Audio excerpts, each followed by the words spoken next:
Hello students, how are you all? I hope everyone is fine. Myself Jitendra Kumar, and now today we are going to discuss exercise 4.3 question number 1 chapter simple equation. आज हम chapter simple equation में chapter 4 जो है हमारा उसमें exercise 4.3 का question number 1 discuss करेंगे. So let us start our today's topic. Question number 1 is solve the following equation. We need to solve these equation. These equations are a little bit typical with respect to exercise 4.2. जो मैंने 4.2 exercise में जो हमने questions किए थे उसके respect में अगर हम देखें तो थोड़ा सा टिपिकल इक्वेशंस तुम्हें देखो दिखाई दे रही होंगी. ठीक है, तो कैसे कैसे करेंगे सभी पार्ट्स हम यहाँ पे सॉल्व करेंगे. एक बार जरा ध्यान से देखना सभी. तो first part is 2y plus 5/2 is equal to 37/2. 2y plus 5/2 is equal to 37/2. ठीक है, अब देखो 5/2 और 37/2 यहाँ पे ये फ्रैक्शनल टर्म्स है. ठीक है, फ्रैक्शनल नंबर्स हैं, तो कुछ नहीं करना, बिल्कुल सेम वैसे ही प्रोसेस है हमारे पास. अगर यहाँ पे सपोज करते सिर्फ 5 होता या 2 नहीं होता, हमारे पास सिर्फ 5 लिखा होता, 5/2 की जगह 5 होता है यहाँ पे, तो हम क्या करते हैं उसे ट्रांसपोज करते थे. तो यहाँ पर भी हमें यही काम करना है, ट्रांसपोज करना है. ठीक है, तो इस तरह हम ट्रांसपोज कर देते हैं. Transpose 5/2 from LHS to RHS. ठीक है, LHS से RHS में ट्रांसपोज करेंगे. अब देखो ट्रांसपोजिंग का एक नियम होता है. ठीक है, ये हमारे पास LHS है और ये RHS है. तो जब हम LHS से RHS में लेकर आते हैं, मान लिया वो चीज पॉजिटिव है तो इधर आके नेगेटिव हो जाएगी, इधर नेगेटिव है तो इधर आके पॉजिटिव हो जाएगी. अब यहाँ पे देखो 5/2 कैसा पॉजिटिव, तो जब हम इसे ट्रांसपोज करेंगे RHS में तो ये इधर आके कैसा हो जाएगा, नेगेटिव. ठीक है, तो ये हो जाएगा तुम्हारा 37/2 minus 5/2. Now we need to solve these fractional terms by taking LCM. हम इनको LCM लेकर सॉल्व करेंगे. LCM आता है 2 इनका, और ये हो गया तुम्हारा 37 माइनस 5. 37 माइनस 5 कितना होता है हमारे पास, 37 माइनस 5 इज 32. 32/2. ओके, यहाँ implies that का सिंबल लगा लेते हैं. Yes, now 2y is equal to 32/2. 32 when divided by 2 we get 16. we get 32/2 is 16. Okay, तो हमारे पास अब आ गया 2y इज इक्वल टू 16. अब हमें क्या करना है, हमारे पास जो y का कोफिशिएंट है, y का कोफिशिएंट कितना है, y का कोफिशिएंट है यहाँ पे 2. Now we need to remove this 2. तो इस 2 को रिमूव करने के लिए हमें क्या करना होगा, ये हमने पता है. तो हम क्या करेंगे, डिवाइड करेंगे. Now divide both sides. कितने से डिवाइड करेंगे, जो हमारे पास y का कोफिशिएंट है, बोथ साइड्स बाय 2. ठीक है, 2 से डिवाइड करने पे हमें क्या मिला, 2y/2 is equal to 16/2. Then when 2y divided by 2 we get y, and when 16 divided by 2 we get 8. Therefore y is equal to 8 is our required answer. ये हमारा इसका क्या है, आंसर, फर्स्ट पार्ट का आंसर. तो मेरे ख्याल से पार्ट सभी को क्लियर हो गया होगा. ठीक है, तो कुछ नहीं था, सेम वैसे ही स्टेप्स हैं, बस यहाँ पे फ्रैक्शनल नंबर्स आ गए. कुछ बच्चे फ्रैक्शंस को देख के डर जाते हैं, ऐसा बिल्कुल भी नहीं करना है. क्लियर है. ना proceed to part number B part की तरफ चलते हैं. अब देखो बिल्कुल वैसा ही क्वेश्चन आ रहा है जैसे हमने एक्सरसाइज 4.2 में हमने डिस्कस किया था. First of all we need to remove this 28. इस कांस्टेंट पार्ट को हम रिमूव करेंगे यहाँ से. ठीक है, यहाँ पे हमारे पास वेरिएबल है t. तो इस कांस्टेंट पार्ट को रिमूव करने के लिए हमें क्या करना होगा, यहाँ पे हमें इस पॉजिटिव 28 है तो इसको हम ट्रांसपोज करेंगे इधर. ठीक है, ट्रांसपोजिंग से कर रहे हैं बेटा इस बार हम. ठीक है, बैलेंसिंग से नहीं कर रहे, ट्रांसपोजिंग से कर रहे हैं. तो transpose 28 from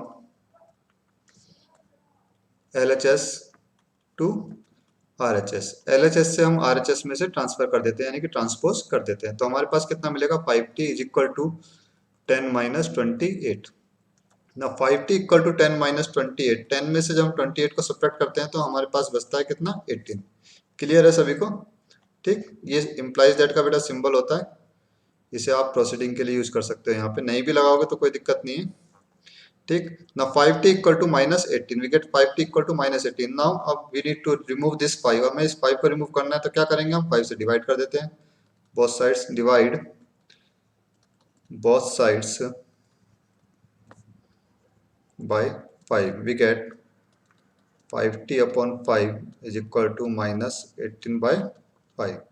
When 5t divided by 5 we get t, and 18 can't be divided by 5, so the answer remains minus 18/5. This is your required answer. ठीक है, this is the B part, the solution of B part. Now proceed to part number C. C part की तरफ चलते हैं एक बार. C part is a/5 plus 3 is equal to 2. a/5 plus 3 is equal to 2. तो first of all we need to remove this 3. तो हम इसे ट्रांसपोज करेंगे. Transpose 3 from LHS to RHS. LHS से हम RHS में से ट्रांसपोज करते हैं तो कितना मिलता है हमें, a/5 is equal to 3 minus 2. ठीक है, सॉरी 2 माइनस 3. ठीक है, 3 को ट्रांसपोज किया है, 2 यहाँ पे पहले से है, तो 2 माइनस 3 कितना हो जाएगा हमारे पास, a/5 is equal to 2 minus 3 is -1. Now अब इस 5 को हमें क्या करना है, रिमूव करना है यहाँ से, तो मल्टीप्लाई कर देते हैं 5 से. Multiply both sides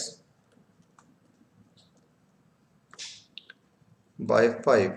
We get a/5 multiplied by 5 is equal to -1 multiplied by 5. When a/5 multiplied by 5 we get only a, and when -1 multiplied by 5 we get -5. So this is your required answer.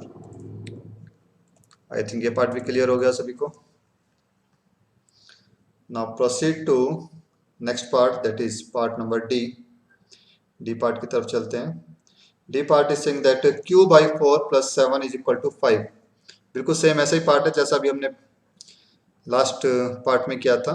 तो q/4 + 7 is equal to 5. First of all we need to remove this 7. तो so transpose 7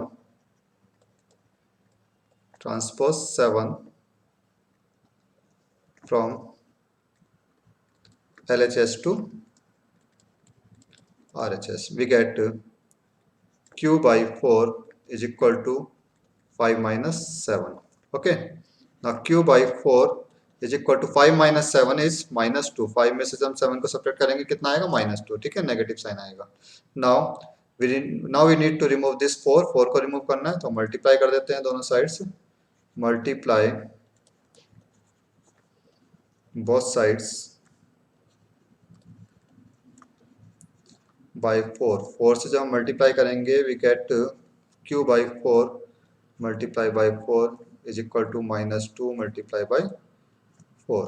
clear है, तो ये हमारा 4 से 4 यहाँ cancel हो गया. We get only q, and -2 when multiplied by 4 we get -8. so this is your required answer. ये आपका आंसर हुआ, q इज इक्वल टू -8. यहाँ वेरिएबल की वैल्यू कितनी आ गई, -8. ठीक है, थोड़ा सा टिपिकल इक्वेशन है, मैं बार बार कह रहा हूँ, प्रैक्टिस करोगे सब समझ में आ जाएगा. प्रैक्टिस नहीं करोगे तो कुछ भी समझ में नहीं आना. ये बड़ी बात, ये सबसे बड़ी बात है. ठीक है ना, तो प्रैक्टिस बहुत जरूरी है. Now E part is 5/2x is equal to -5. Simple है. First of all we need to multiply by 2. पहले हम 2 से मल्टीप्लाई कर देते हैं और उसके बाद नेक्स्ट स्टेप में 5 से डिवाइड कर देंगे. ठीक है, यहाँ पे डिवाइड में कितना है, यहाँ पे 2 है, तो मल्टीप्लाई कर देते हैं. Multiply both sides by 2. we get 5/2x multiply by 2 is equal to -5 multiply by 2. तो ये 2 से 2 यहाँ पे कैंसिल हो जाता है, हमारे पास बचता है सिर्फ 5x, और ये हो गया -5 into 2 is -10. Now divide both sides by 5. 5 से डिवाइड कर देते हैं because the coefficient of x is 5. we get 5x upon 5 is equal to -10/5. we get here x and -2. तो x का वैल्यू यहाँ पे कितना आ गया, -2. सॉल्व करके आई थिंक ये पार्ट भी क्लियर हो गया होगा बिल्कुल. ठीक है, कोई भी डाउट हो पूछ सकते हो मेरे से कभी भी, ऐसी कोई दिक्कत नहीं है. ई पार्ट के बाद नेक्स्ट पार्ट हम देखते हैं एफ पार्ट है हमारे पास 5x/2 इज इक्वल टू 25/4. ठीक है, डिफरेंट मेथड से सॉल्व करने के, सबसे पहले हम इस 2 को रिमूव करते हैं, फिर 5 को रिमूव करेंगे. एक मेथड है क्रॉस मल्टीप्लाई करके सॉल्व कर सकते हैं, जैसे भी तुम्हें करना चाहो वैसे कर सकते हैं. ठीक, तो मैं सिंपल पहले मल्टीप्लाई करता हूँ 2 से. Multiply both sides by 2. जब हम 2 से मल्टीप्लाई करेंगे we get 5x/2 multiply by 2 is equal to 25/4 multiply by 2। यहाँ हमारा 2 से 2 कैंसिल हो जाता है, 5x आता है, और यहाँ हमने 2 से इस 4 को कैंसिल किया तो 2 आ जाएगा यहाँ 25/2। क्लियर है। Now divide both sides by 5। अब दोनों साइड्स को हम 5 से डिवाइड करेंगे because the coefficient of x is 5। तो ये हो गया तुम्हारा 5x/5, और यहाँ हो जाता है, एक मिनट थोड़ा सा नीचे कर लेते हैं, तो ये हो जाएगा तुम्हारे पास 25/2 हमारे पास ऑलरेडी था, तो यहाँ पे 5 और आ जाएगा जब हमने 5 से डिवाइड किया, तो 5 से जब हम 25 को कैंसिल करेंगे तो एक 5 आ गया, 5/2 हमारे पास बचा। यहाँ पे बचता है हमारे पास x, और यहाँ आ जाता है 5/2। So this is your required answer. I think clear हो गया होगा। ठीक है, इसे ऐसे भी कर सकते हो, एक अल्टरनेटिव बता देता हूँ फर्स्ट स्टेप में।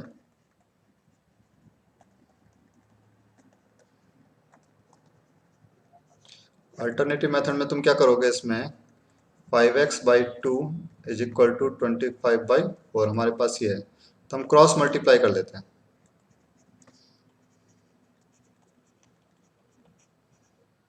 क्रॉस मल्टीप्लाई का मतलब है कि इस तरीके से हम इनकी मल्टीप्लाई कर देते हैं, 5x मल्टीप्लाई बाई 4 और 25 मल्टीप्लाई बाई 2। 5x इंटू 4 हो जाता है हमारे पास 20x, और 25 इंटू 2 इज 50।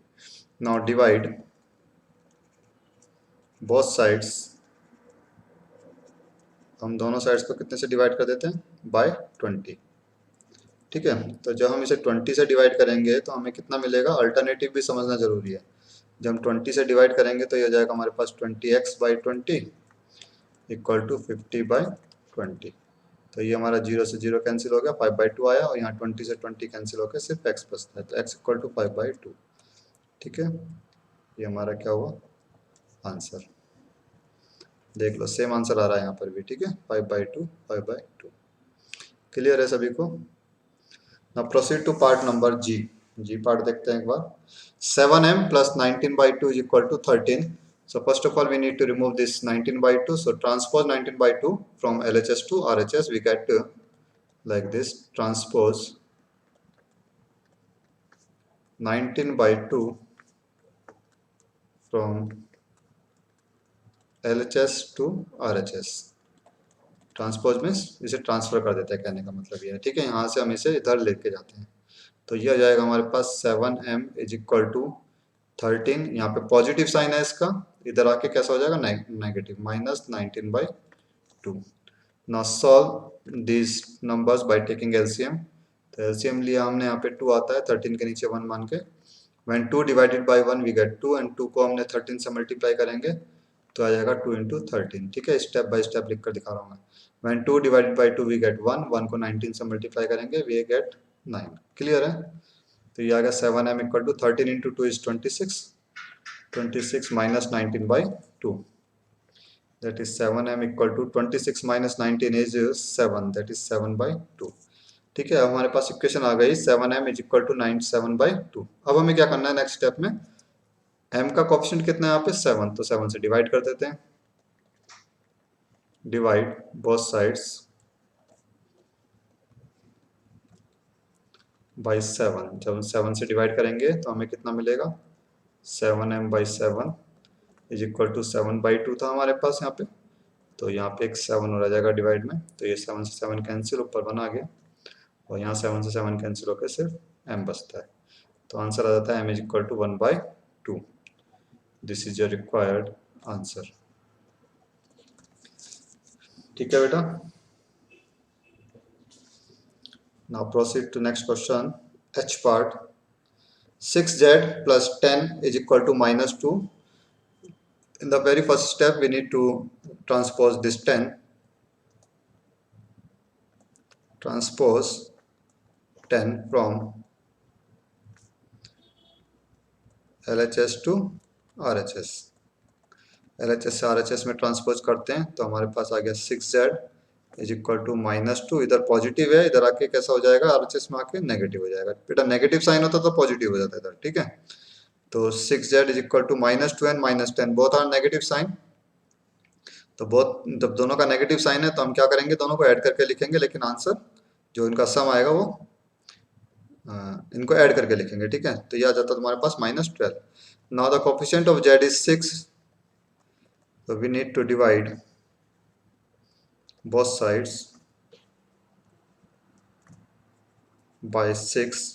6 से जब हम डिवाइड करेंगे we get 6z by 6 is equal to -12/6। तो ये हो जाता है हमारे पास z, और यहाँ पे 6 को -12 को जब हम 6 से डिवाइड करेंगे we get -2। 6 × 2 is 12, और नेगेटिव साइन है तो यहाँ पे नेगेटिव साइन आ जाएगा। क्लियर है? अभी और कितने पार्ट रहेगा इसमें? यस, ये आता है हमारे पास I part. 3l/2 is equal to 2/3। बेटा l है यहाँ पे, ठीक है, 1 नहीं है, l। तो 3l/2 इक्वल टू 2/3। तो या तो क्रॉस मल्टीप्लाई करके कर सकते हैं इसे इस तरीके से, या फिर पहले 2 से मल्टीप्लाई कर लो, उसके बाद 3 से डिवाइड कर देते हैं। तो मैं दोनों मेथड से करके दिखा देता हूँ, ठीक है। पहले मल्टीप्लाई करता हूँ मैं ऐसे, multiply both sides by 2 we get 3l/2 multiply by 2 is equal to 2/3 multiply by 2। तो ये 2 से 2 यहाँ कैंसिल हो गया, हमारे पास आता है 3l is equal to 2 × 2 is 4, ये होता है 4/3। now divide both sides, हम 3 से डिवाइड कर देते हैं, यहाँ पे l का कोफिशिएंट 3 है, तो हो जाएगा हमारे पास 3l/3 इज इक्वल टू 4/3 × 3। बेटा डिवाइड में एक 3 और आ जाएगा, ठीक है। तो हमारे पास कितना हो गया ये 3l/3, तो हमारे पास l आ जाता है यहाँ पे, और ये हो गया हमारे पास 4/9। So this is your required answer. l की वैल्यू यहाँ पे कितनी आती है हमारे पास 4/9। अब देखो क्रॉस मल्टीप्लाई से भी करके दिखाता हूँ इसे, कई बच्चों का जो डाउट था पिछले वाला वो क्लियर हो जाएगा। अल्टरनेटिव मेथड देख लो यहाँ पे,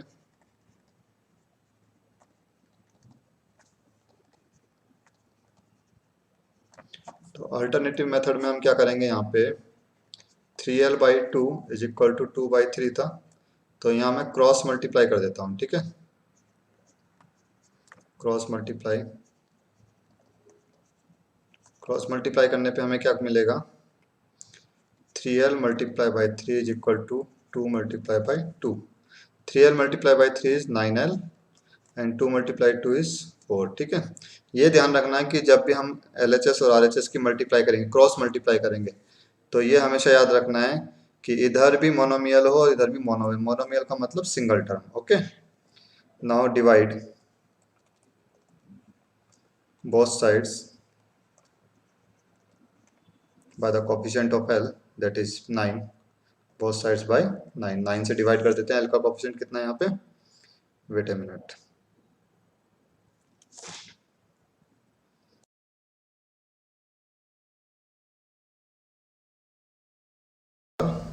तो हमने जब इसे डिवाइड किया है तो कितना होगा, जब हमने 9 से डिवाइड किया तो 9 से डिवाइड करके आ गया हमारे पास 9l/9 is equal to 4/9।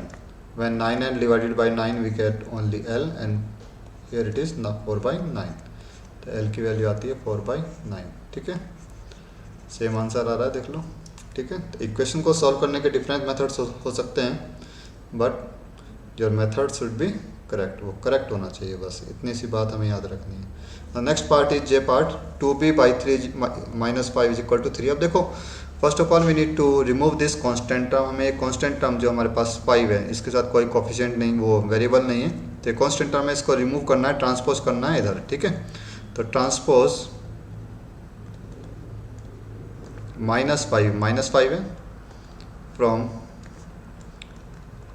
LHS to RHS, ठीक है। LHS से RHS में हम ट्रांसपोज करेंगे। अब देखो नेगेटिव है, तो इधर आके RHS में जब ये आएगी तो इधर आके कैसे हो जाएगा, पॉजिटिव, दैट इज 3 + 5 हो जाएगा, ठीक है। तो ये होगा तुम्हारा 2b/3 is equal to 3 + 5 is 8। Now अब हम इस 3 को रिमूव करते हैं, तो हम क्या करेंगे, मल्टीप्लाई कर देते हैं बोथ साइड्स को। मल्टीप्लाई बोथ साइड्स बाई 3, तो 3 से मल्टीप्लाई करके कितना आएगा 2b by 3 multiply by 3 is equal to 8 multiply by 3। तो ये 3 से 3 यहाँ कैंसिल हो गया, we get only 2b and 8 into 3 is 24। Clear है। अब हमारे पास b का कोफिशिएंट कितना है, b का कोफिशिएंट है अब हमारे पास 2, तो हम 2 से डिवाइड कर देते हैं नेक्स्ट स्टेप में, divide both sides by 2, we get 2b by 2 is equal to 24 by 2। तो हमने यहाँ पे 2 से 2 कैंसिल हो गया, we get 24 by 2 that is 12। तो b की वैल्यू कितनी आती है हमारे पास 12। This is your required answer. Clear है ये पार्ट भी सभी को। Now proceed to next question, that is I think सभी पार्ट्स हो चुके हैं, यस। तो ये था हमारा क्वेश्चन नंबर 1, ठीक है। तो टोटल 6 पार्ट्स थे, सभी के सभी पार्ट हमने कर लिए हैं आज के लिए, इतना ही। नेक्स्ट वीडियो में डिस्कस करेंगे next question of this exercise. Till then take care, bye bye, thank you.